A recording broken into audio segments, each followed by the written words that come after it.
On this episode of Doing the Most, we're in part 3 of our series, So You Wanna Brew. Homemade brews and various how-tos, everything from mead to roast, bake creation, fermentation, inebriation, doing the most.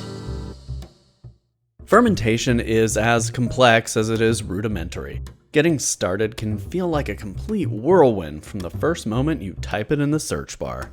How to make mead at home. A lot of folks come to our YouTube channel looking for information on how to make wine or mead. And while we put a lot of effort and thought into how to show the brewing process step by step, we could tell more could be done to break everything down to the nuts and bolts. We really wanted to strive for an introductory course to fermentation. That's where this series began.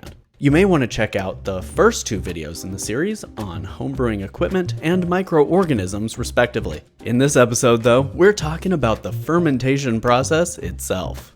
Real quick, let's check out the ground rules we set at the beginning. This channel is more focused on wines and meads than beers, but the majority of what is presented in this guide will also be relevant when making beer. However, to simplify our language, must will be used throughout instead of wort. Also, most folks don't consider meads or wines to be brewed. That's fine, but we're going to lump all the home fermentations of alcoholic beverages into the homebrew category. This will include referring to fermentations that have completed primary as brews. Fermentation consists of 4 phases we're going to discuss here: preparation, brewing, primary, and secondary. For still products, that is, products that aren't carbonated, you may also need to stabilize the brew. Fermentation begins with deliberate preparation. What are you going to brew up? A blackberry merlot, a hazy IPA, maybe a lemongrass mead? What's your recipe? And do you need to do anything to get your ingredients ready before you ferment them? Preparation is key. Your prep may include maceration, which is the process of putting the fruit in a cold environment for a few days or even a week before starting fermentation. This can encourage color extraction and is generally done with crushed fruit soaking in its own juice or in water. Sometimes this involves the addition of pectic enzyme.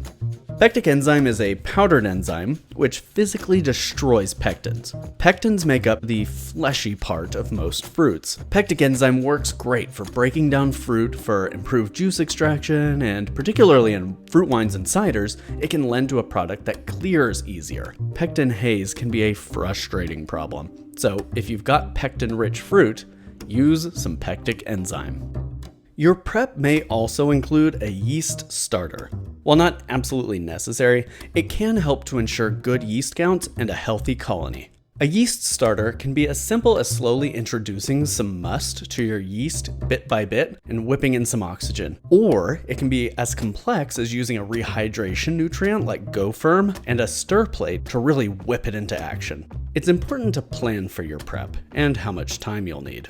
Preparation can impact when you need to mix up your must. For example, if you want to do a week-long cold maceration and get lots of red coloration out of some blueberries, you have to budget time a week later to mix up your must. Or if you're making beer, know that a 1-hour boil may mean 3 or 4 hours of work between your prep, boil, cleanup, and yeast pitch.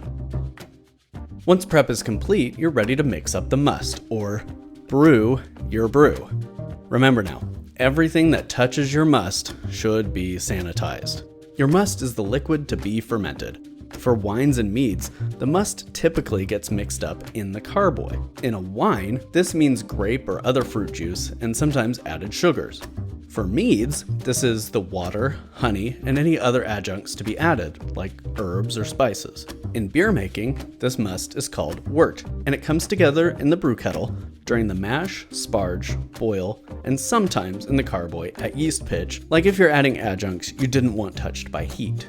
Recipes are important. There are tons online, or you can make your own, but it's important to have one and to write it down. That way, if you like it, you know what you did next time. Keep a brewing logbook. Can't stress that enough. Recipe research is paramount to your brew venture's success.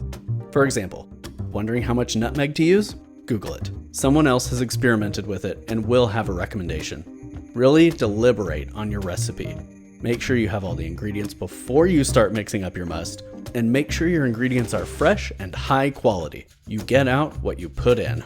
And one final thing to remember when mixing up your must. Fruit wine aficionado Jack Keller was once asked about whether to add a certain spice in primary or secondary. His answer was that the process of fermentation fundamentally alters anything it touches, and something going in at the beginning will not taste the same as something that goes in at the end.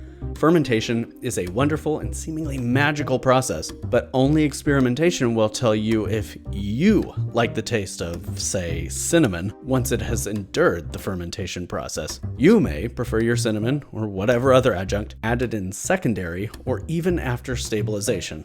More on secondary in a bit. In primary, it's important to leave plenty of headspace on top of your must. It will begin releasing a lot of gas, which can push particulate up toward the airlock. A cozy blanket of CO2 will cover the must as it ferments, protecting it from oxygenation issues. In fact, it is a good practice in primary to whip some oxygen into the must so the yeast has plenty to work with. If you have a lot of particulate, like grape skins or dry hops, you will want to punch the cap every so often to ensure nothing on top of the fermentation gets dried out. Once your must is ready, and at your desired temperature, typically room temperature, it's time to pitch the yeast. If using a starter, you can simply pour it in and give it a swirl. If using dry yeast, that may mean sprinkling the packet into the carboy, letting it rehydrate for a bit, and then giving it a swirl a little while later. When your yeast is inside your fermentation vessel, you'll affix your airlock, and if it is a bubbler, fill it with vodka or sanitizer. Airlocks are covered in more detail in the first video in this series. We prefer breathable silicone airlocks. Now, you're in primary fermentation. This is the part where the yeast kick into gear and convert the sugars into alcohols, primarily ethanol, and carbon dioxide. Fermentation will also create reactions that change flavors throughout all the ingredients in the must. Patience is paramount during primary fermentation. You can watch it bubble and foam and do its work for a few weeks, but resist the urge to mess with it. Unless you're adding yeast nutrient, punching down a cap, or maybe doing a degassing on a mead, the fermentation should be chugging along on its own. Every time you remove the airlock, there will be an opportunity for bad microorganisms to creep in. Primary fermentation colloquially refers to the period when a fermentation ferments through to completion. Then you move on to secondary fermentation, which many times includes no fermentation at all. Colloquially, secondary refers to the time the brew needs to sit and clarify before bottling. However, some homebrews will call for ingredients to be added in secondary, and sometimes those ingredients will ferment as well. Secondary begins when the must is racked from the fermentation vessel into another sanitized vessel. Racking utilizes a racking system, vacuum pressure, and gravity to siphon the fermented must with minimal air contact. Racking systems are covered in the first video in this series. Most popular these days are auto siphons. After racking, many homebrewers will take the opportunity to degas the brew with a sanitized spoon or whip to get as much trapped CO2 out of it as possible. Then the yeast should be allowed to finish any work left to do, if any. But by this point, the yeast have typically cleaned up after themselves and dropped mostly out of suspension. Most of the dead yeast, byproducts, and debris left over should have remained at the bottom of the primary vessel to be discarded after racking. Once the brew is in secondary, headspace concerns become more immediate. You will want to limit exposure of the brew to oxygen, which can work to decrease the brew's shelf life, or worse, spoil a batch before it's even bottled. Using a carboy or jug for bulk aging and clarifying will help moderate the potential of over-oxygenation. With their narrow necks, jugs and carboys restrict the exposure of your brew to the air. Less oxygen in contact with your brew means less chance of over-oxygenation in your fermentation vessel before bottling. If you end up with a lot of headspace after racking, you can minimize it by topping up the carboy with a bottle of similar brew to get the liquid level up toward the neck. And then, the waiting. Sometimes lots of waiting. Typically, the more complex and higher the ABV, the longer one can expect to wait for drinkability to emerge. Clarification happens during this phase. So much stuff can be suspended in the brew. Proteins, pectin, yeast, and more. The clearer the brew usually means the cleaner the flavor profile. So homebrewers employ a variety of tactics to get the brews cleared up. Cold crashing is a popular choice. This method requires bringing the fermented brew down close to freezing temperatures for a few days to a week via a refrigerator, chest freezer, or even just cold ambient temperatures outdoors.